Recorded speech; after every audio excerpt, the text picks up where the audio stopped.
Rugby was an Olympic sport from 1900 to 1924, and the United States won the gold medal twice, in Antwerp and Paris. Today, rugby is played in more than 90 countries. More than 3 billion people watch the Rugby World Cup on television. Coming to Middlebury was obviously a new experience, and rugby was one of the reasons that I chose to attend. It was a major factor in my decision, as a matter of fact.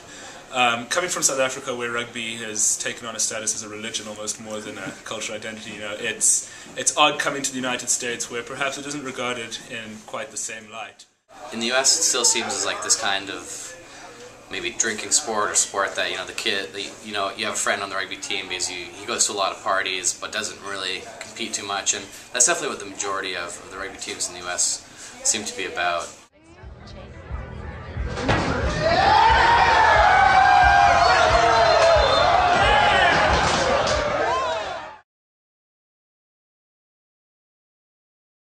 High school rugby could be equated perhaps to college football. There's a lot of emphasis on it in the sense that we have in excess sometimes of 5,000 spectators, deeply entrenched rivalries, some of which have been going on for well in excess of 100 years. And when you have systems like that in place and such a support base, it engenders a sense of community and an identity in which rugby is intertwined with culture.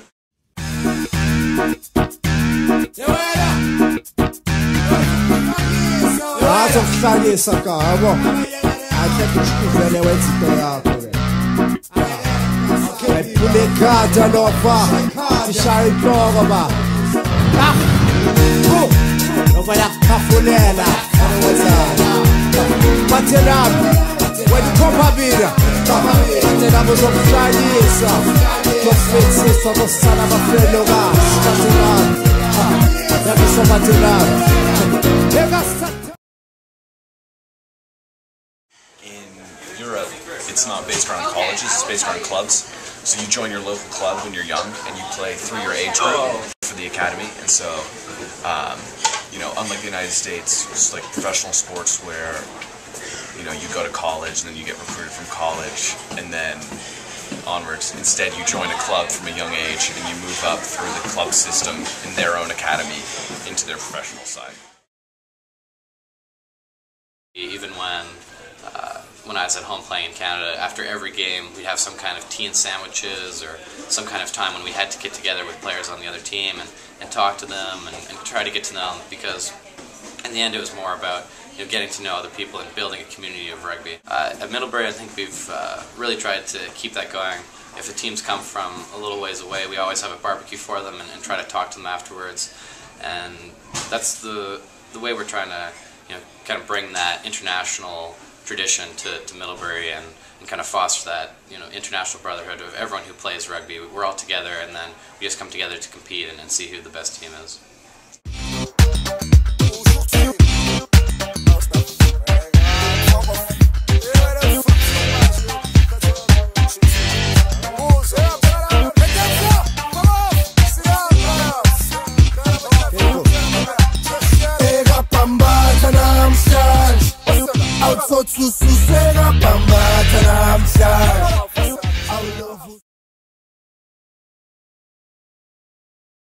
Rugby in America, I think there's USA Rugby is still as an organization and the sport as a whole is struggling against the perception of mud, blood, and beer, which is rugby is a sport played by kids in college who are kind of washed up and just want to have a good time and party a lot, and that's it's not invalid. There's kind of, if you just read the rugby press, there's a lot of incidences every year where schools around the U.S. rugby teams get caught doing dumb things. Well, I think going from the unfortunate tradition in this country of it being a drinking team with a little rugby problem, the athletes on the team have a commitment to the game, and that extends the commitment to each other, to one another. We as coaches can make a difference by being consistent with a message of what I think it's all about, what the club is all about, and it's about more than just the game of rugby. As John said, the guys on the team are gentlemen. being aware that wearing the rugby jersey for the school, you represent the club at all times, and being very aware of that. And so for us as coaches, holding the guys accountable to a higher standard, a higher kind of level of behavior. We have very high expectations for everyone on the team that they conduct themselves well on and off the field. It's such a great tool for young men of learning how leadership, team spirit, following people, making decisions. You know, if you make a decision on the field and someone does it the wrong way, there's still 15 of you out there that can turn it around as long as you play as a team and make it the right way.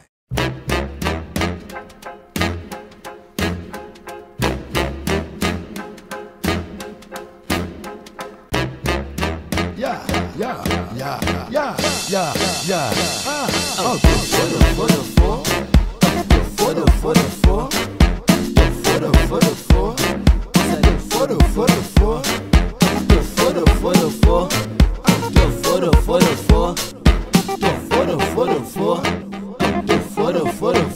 Cherry and my duffo, and now my lips I'm duffo, and I'm a figure I'm duffo. Now my hips I'm duffo. You fully got it, I'm duffo. Next side then I'm duffo. Nembilo I'm duffo. You know, when there is that culture and tradition, guys want to be a part of it, and there's a different level of pride about participating and about wearing the jersey. I love excellence, no matter what it is. If it's in the classroom or if it's on the field or the training field, male, female, I don't care. Excellence. I love being part of excellence, you know, or seeing excellence. You know, so and that's what I like, and that's what I want rugby to be. It's all about excellence on and off the field.